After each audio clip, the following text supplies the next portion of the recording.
Hello everyone, this is Shubhajit Ghosh, a final year MBBS student from IPGMER and SSKM Hospital, Kolkata. এই ভিডিওটা তাদের জন্য যাদের নতুন করে সেকেন্ড ইয়ারের ক্লাস শুরু হয়েছে এবং তোমাদের পরীক্ষা রয়েছে সেকেন্ড ইয়ার এমবিবিএসের 2025 সালে। তাদের প্রশ্ন হচ্ছে যে দাদা প্যাথোলজিটা কিভাবে পড়বো, কারণ তোমরা সকলেই এই 1-1.5 মাসে বুঝতে পেরে গিয়েছো যে সবচেয়ে ভাস্ট সাবজেক্ট, এবং হয়তো এটা বুঝতে পেরেছো কি পারোনি জানি না, যে সবচেয়ে ইম্পর্ট্যান্ট সাবজেক্টও কিন্তু প্যাথোলজি সেকেন্ড ইয়ারের। কেন? কারণ এই প্যাথোলজির মধ্যেই বেসটা তোমার তৈরি হবে ফাইনাল ইয়ারের যে সমস্ত সাবজেক্টগুলো রয়েছে সেই সমস্ত সাবজেক্টের। এবং শুধু ফাইনাল ইয়ারই কেন, যে কোনো ক্লিনিক্যাল সাবজেক্টের বেস প্যাথোলজি সাবজেক্টটা থেকেই বেসটা তৈরি হবে। কারণ কি? কারণ সমস্ত ক্লিনিক্যাল সাবজেক্টেই মোটামুটিভাবে তোমাকে জানতে হবে কী ডিজিজ হয়েছে। ডিজিজ মানেই সেখানে প্যাথোলজি কী রয়েছে, অর্থাৎ ফিজিওলজির পর প্যাথোলজি কিন্তু ফার্স্ট এবং সেকেন্ড ইয়ারের সাবজেক্টগুলির মধ্যে সবচেয়ে গুরুত্বপূর্ণ সাবজেক্ট। এটা বারবার বলার এটাই কারণ অনেকেই প্যাথোলজিটা ভাস্ট এবং একটু ডিফিকাল্ট বলে খুব একটা সময় না দিতে পারার জন্য তাদের তৈরি কিন্তু খুব একটা ভালোভাবে হয় না। তো এটাকে কিন্তু অন প্রায়োরিটি বেসিস নিতে হবে। এবার how to approach when you enter in second year MBBS. যখন জাস্ট তোমরা এই যে সেকেন্ড ইয়ারে এসেছো, এই সময় প্যাথোলজিটা কীভাবে তোমরা অ্যাপ্রোচ করবে। দেখো, আইডিয়াল অ্যাপ্রোচ হচ্ছে তোমাকে রবিন্স অ্যান্ড কটরানের যে বইটি রয়েছে, ফার্স্ট ভলিউম এবং সেকেন্ড ভলিউম রবিন্স নামেই পরিচিত। তো এই বইটি কিন্তু পড়া একটা হচ্ছে আইডিয়াল সিচুয়েশানে পুরোটা পেজ বাই পেজ পড়াটা উচিত। টিচার্সরাও তোমাদের এইটাই হয়তো এই ফার্স্ট 1-1.5 মাসে বলেছেন। এবং অবশ্যই রবিন্স যদি তোমরা পুরো পড়তে পারো, ওয়েল অ্যান্ড গুড, খুবই ভালো। কিন্তু এটা পড়াটা খুব একটা ইজি টাস্ক নয় সবার জন্য। কিছু স্টুডেন্ট তো অবশ্যই পড়বে। দেখো, যারা এই বইটি পড়তে গিয়ে ডিফিকাল্টি ফেস করছো, তারা অন্যান্য কিছু বই পড়তে পারো, কিন্তু আমি সাজেস্ট করব তোমরা যারা এই এখন ভিডিওটা দেখছো, জাস্ট কিছু মাস হয়েছে তোমরা সেকেন্ড ইয়ারে এসেছো, অবশ্যই রবিন্স পড়ো। স্পেশালি ভলিউম 1-এর প্রথম দিকের কিছু কিছু চ্যাপ্টার তো অবশ্যই পড়বে। এবার এই জায়গাগুলো পড়তে গিয়ে যদি দেখো যে ডিফিকাল্টিস আসছে, হয়তো বুঝতে পারছো না কোনো একটা জায়গা, যেমন যে সেল ইঞ্জুরি বা সেল ডেথ বা অ্যাডাপ্টেশন, ইনফ্লামেশন অ্যান্ড রিপেয়ার, এই যে চ্যাপ্টারগুলো রয়েছে এগুলো একদম বেসিক চ্যাপ্টার, এগুলো পড়তেই হবে।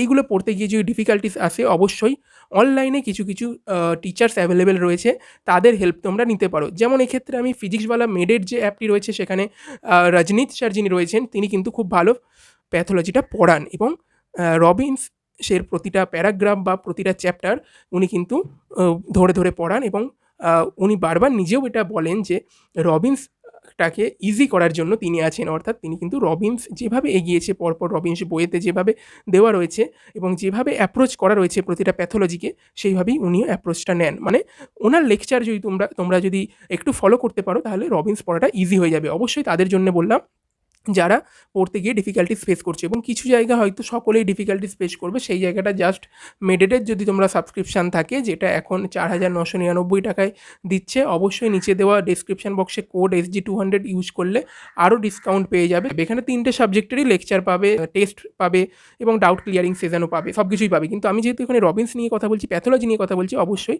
সেই অ্যাসপেক্টে কিন্তু ফিজিক্সওয়ালা মেডেড অ্যাপের সাবস্ক্রিপশান তোমাদের হেল্প করবে যদি তোমরা টাইম দিয়ে দেখো। এছাড়াও অন্যান্য বুক, ধরো এই ভিডিওটা আমার কেউ এমন সময় দেখছো যারা প্রায় অর্ধেক টাইম সেকেন্ড ইয়ারে চলে গিয়েছে, সেই ক্ষেত্রে তারা রামদাস নায়েক স্যারের বইটি কিন্তু অবশ্যই ফলো করতে পারো। অনেকেই বলে থাকে যে এটা রবিন্সটাকে একটু ছোট করে লেখা, মানে যে বিস্তারিতভাবে ডেসক্রিপটিভ বইতে রবিন্সের লেখা রয়েছে সেটাকে একটু ভলিউমটা কম করে সেখানে যে কিছু কিছু পয়েন্ট ওয়াইজ লেখা এবং অনেকটা কোশ্চেন আনসার ফর্মে লেখা।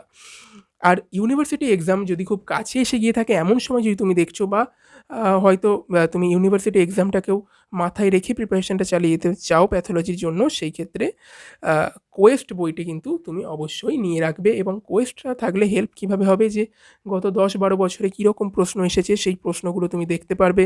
তারপর সেই প্রশ্নগুলো একবার দেখে নিলে, সেই যখন বই থেকে পড়বে, ধরো রবিন্স থেকেই তুমি পড়ছো, সেই ক্ষেত্রে রবিন্স থেকে যখন পড়বে ওই টপিকের ওই প্রশ্ন ওরিয়েন্টেড যে জায়গাটা, সেই জায়গাটা যখন পড়বে তোমার মাথায় থাকবে যে না, এটা ইউনিভার্সিটি এক্সামে এসেছে, এবং অবশ্যই তুমি সেই ক্ষেত্রে সেই জায়গাটা আরেকটু গুরুত্ব সহকারে পড়ার সময় একটু ফোকাসড হতে বেশি পড়বে।